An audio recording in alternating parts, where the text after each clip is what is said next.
দেখুন, একটি বড় ব্যাপার আমি বলি, জামাত আর এনসিপির এই জোটটি একেবারেই কিন্তু করা হয়েছে মানে শেষে এসে। আমরা নানান ধরনের কথা শুনতে পাচ্ছিলাম।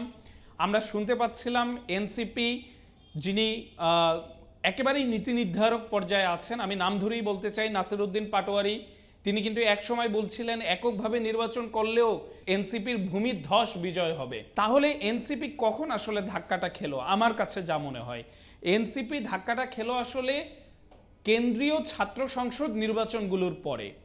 যখনই তারা দেখলো যে বিপ্লবের ঠিক এক বছর বা ১.৫ বছরের মাথায় কেন্দ্রীয় ছাত্র সংসদ নির্বাচনগুলোতে তাদের ভূমিধ্বস বিজয়ের পরিবর্তে ভূমিধ্বস পরাজয় হয়েছে, যেখানে জামায়াত ইসলামী অর্থাৎ ইসলামী ছাত্র শিবির সমর্থিত ঐক্যজোট যেখানে নিরঙ্কুশ বিজয় লাভ করেছে, আমার মনে হয় তখন থেকেই তারা চিন্তা করেছে তারা জোটে যেতে চায়। কিন্তু সবচেয়ে বড় যে ব্যাপারটি দেখার তা হলো এনসিপির নীতি নির্ধারণী পর্যায়ের অনেক নেতা, আমি আবারও বলছি অনেক অনেক পরিচিত নেতা, তারা কিন্তু জামাতের সাথে জোটে যাওয়ার জন্য, জামাতের সাথে জোটবদ্ধ নির্বাচন করার জন্য তারা কিন্তু নিজের দল থেকে পদত্যাগ করেছে। আমরা দেখতে পেয়েছি বিভিন্ন টকশোতে, বিভিন্ন মানুষে, বিভিন্ন জনমনে যেই বিভ্রান্তি তৈরি হয়েছে যে দলটি কিছুদিন আগে তৈরি হলো সে দলটির প্রতি দলটির নীতি নির্ধারকরাই যখন ভরসা রাখতে পারছেন না, তখন সাধারণ জনগণ আসলে সেই দলটির প্রতি কতটুকু ভরসা রাখবেন, এমন প্রশ্ন কিন্তু টকশো থেকে শুরু করে সাধারণ মানুষের মনে তৈরি হয়েছে। এই জায়গাটি এনসিপি একটি বৃহৎ ক্ষতির সম্মুখীন হতে পারে বলে একটি সম্ভাবনা তৈরি হয়েছে। তবে ফলাফলই আসলে নির্ধারণ করবে যে আসলেই এনসিপি কতটা কি করতে পারে অথবা পারে না।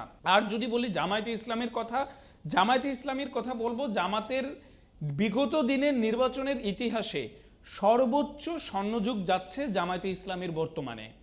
তারা এক প্রকার নিশ্চিতই হয়ে গিয়েছে যে তারা হয় সরকার দল না হয় বিরোধী দল। অতএব এনসিপি না, যে কোনো দলকে যদি তাদের জোটবদ্ধ করা যায়, সেই ক্ষেত্রে যদি আমি ধরে নেই, আমি জাস্ট এটি কাল্পনিক একটা সংখ্যা বলছি, যে 10,000 ভোটারকেও যদি সেই জোটে ঢুকানো যায়, তাহলে সেটি জামায়াতে ইসলামীর জন্য লাভ বলে আমি মনে করি।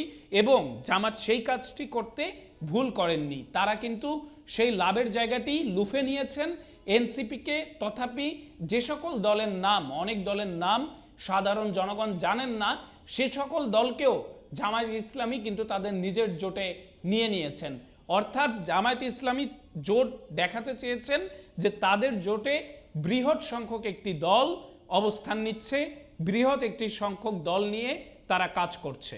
সর্বশেষ আজকের পর্বে যে কথাটি বলতে চাই, আমরা তো কেবল জানাতে পারি, কিন্তু সিদ্ধান্ত নেয়ার মালিক তো জনগণ, এবং সিদ্ধান্ত কি নেবেন তারা, কোন দলকে কতটুকু এগিয়ে রাখবেন, এটি কিন্তু সময় আমাদেরকে উত্তর দিবে। এবং সেই সময়ের জন্য আপনি আমরা সকলেই অপেক্ষা করছি। সেই সময় পর্যন্ত অপেক্ষা করব এবং সঙ্গে থাকব তিতা হলেও সত্য এই অনুষ্ঠানের। ধন্যবাদ আপনাদের সকলকে।